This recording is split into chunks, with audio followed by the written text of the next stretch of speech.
My name's Dave, and I'm from Boyne Bear. My name's John, I'm also from Boyne Bear. Okay, and I'm sure you've been asked so many times like how you guys became a band, but if you want to give me a brief recap of the most exciting parts of that. Sure. I guess long story short, we were sort of 4 or 5 bands that became one over a period of about 3 years, 4 years, I guess.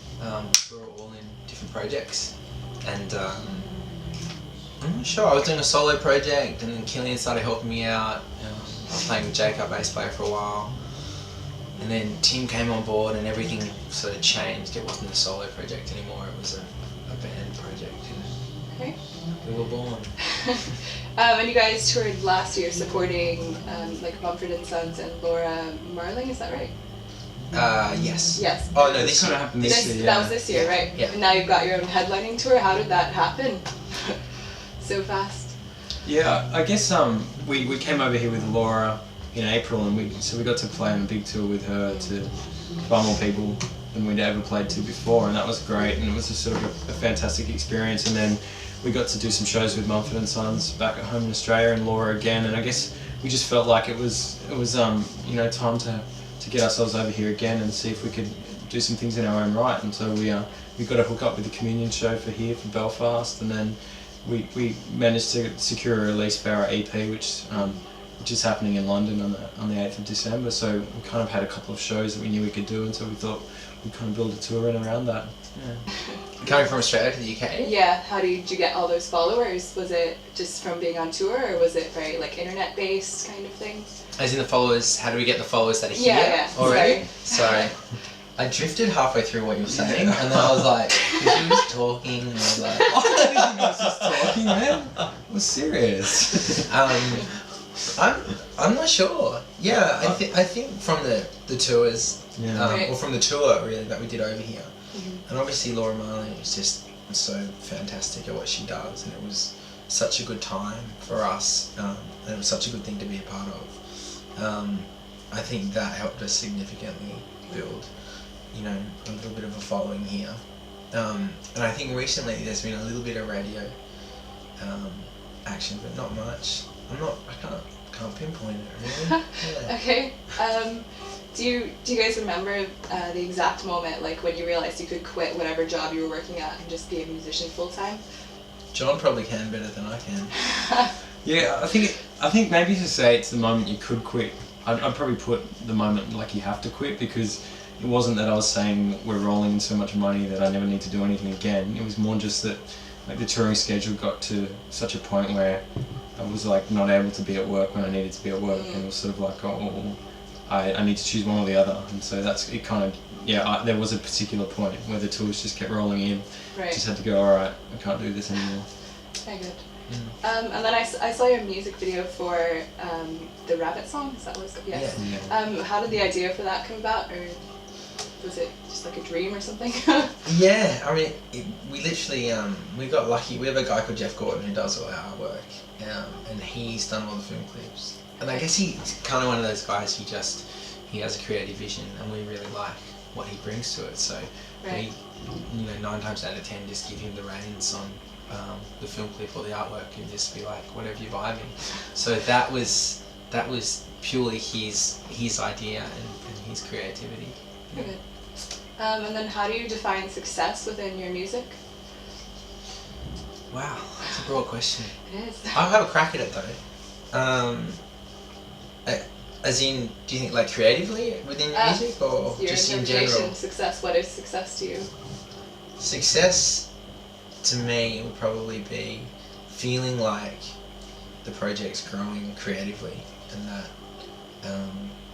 that the next, that the records we do hopefully will become more and more creative, and whatever that means, whether that's more simple or bigger, I'm not sure, but as long as we keep pushing ourselves and challenging ourselves, I think that's what I'd like to do. And then you had an EP release earlier this year, or last year was it?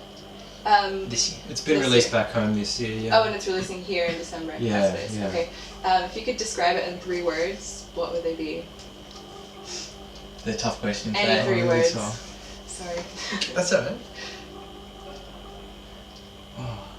I I don't know. God. What would you say? I've always said drivey, but drivey I don't think is a proper word. So I'd say, I don't know if you wanted a 3-word phrase, but I'd say to the point, I guess. Okay. I mean, it's only 5 songs, so it sort of has to be to the point, I guess. Right. Yeah. Do you have a favourite song off of it? Mine's Rabbit Song. Yeah, me too. Yeah, because you like the lyric content, or to play it live, or just because?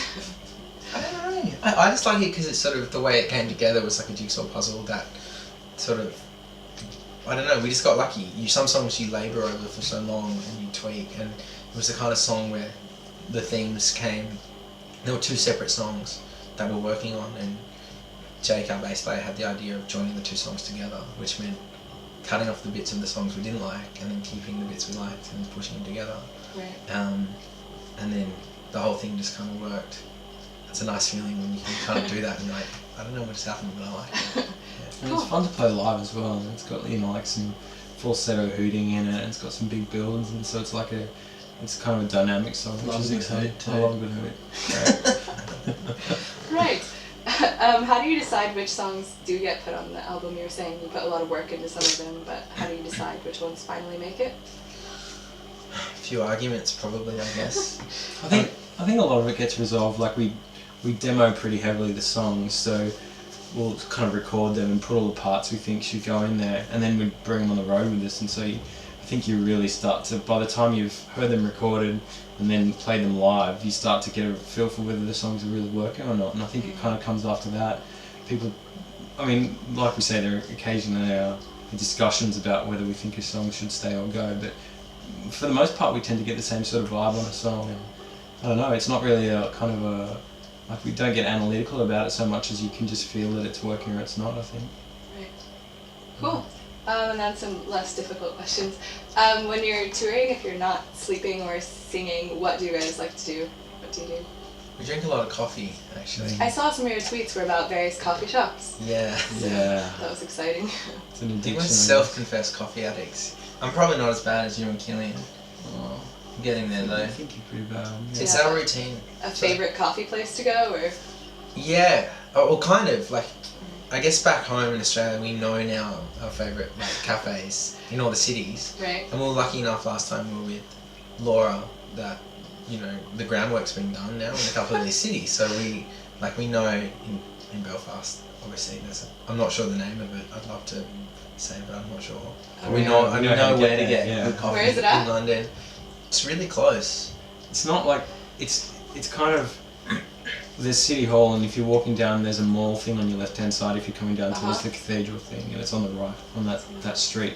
It's a street that kind of bends to the left, I don't know. Right, that's I just know right. how to get there. Very good. And then one song from history you wish you'd written, and why? Any song? You go first.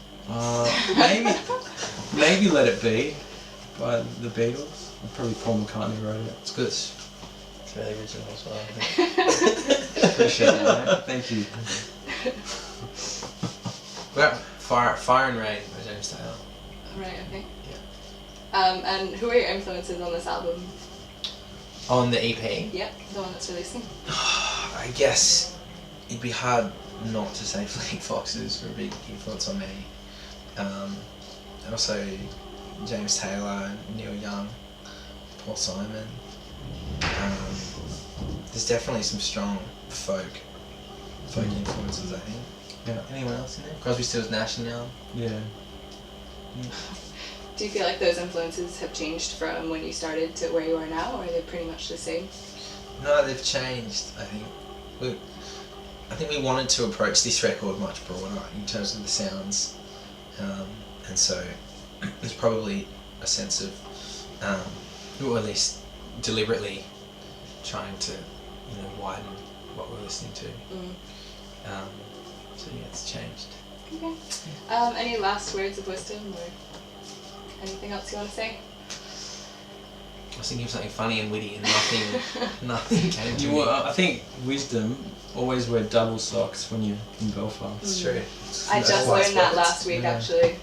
So it's good. Should have had this interview 2 weeks ago. I know, that would have been Yeah. amazing for everyone else, though. Yeah. That'd be good. And he got the fault lines, but he got the problems banging on his door, my love. I can't believe you're joking and shit about Letter P. I just like the song. So